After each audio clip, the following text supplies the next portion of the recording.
Comme les jacinthes, les primes-verts symbolisent le réveil du printemps. On les trouve déjà dans les jardineries et chez les fleuristes au cœur de l'hiver. Les primes-verts sont des plantes bisannuelles, c'est-à-dire qu'elles sont semées au mois de mai, au mois de juin, elles passent une partie de l'été dehors. En automne, elles subissent un petit peu le froid et c'est seulement au printemps, après avoir passé cette période de froid, qu'elles fleurissent. L'horticulteur fait exactement la même chose. Il laisse ses primes-verts avec une certaine dose de fraîcheur, puis les rentre en serre, et les primes-verts ont l'impression d'être au printemps, et elles s'épanouissent. Et c'est pour cette raison qu'on les trouve au cœur de l'hiver. Mais il est beaucoup trop tôt pour les planter à l'extérieur. Elles risquent de geler.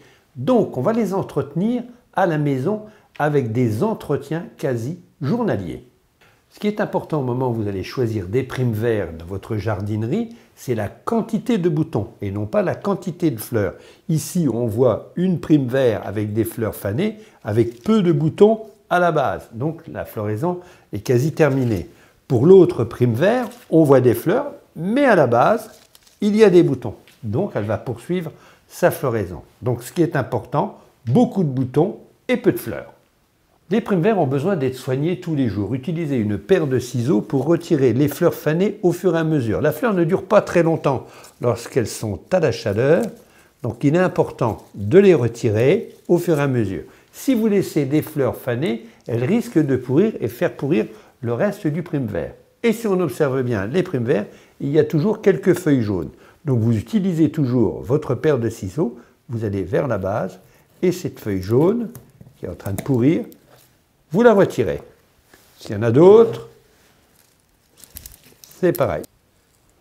Passons maintenant à l'arrosage. Alors les primes-verts s'arrosent plutôt par-dessous pour éviter toujours la pourriture. Utilisez une assiette ou une soucoupe.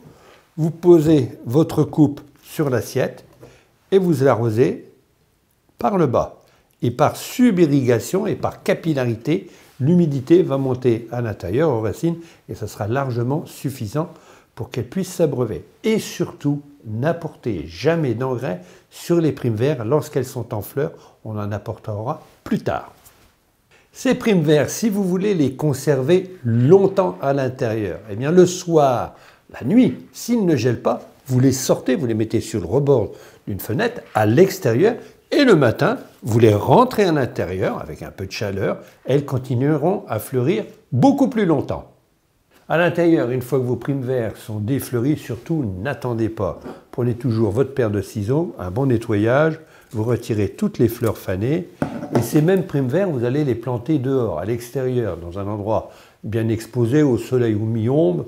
Ça se plaît quasiment partout.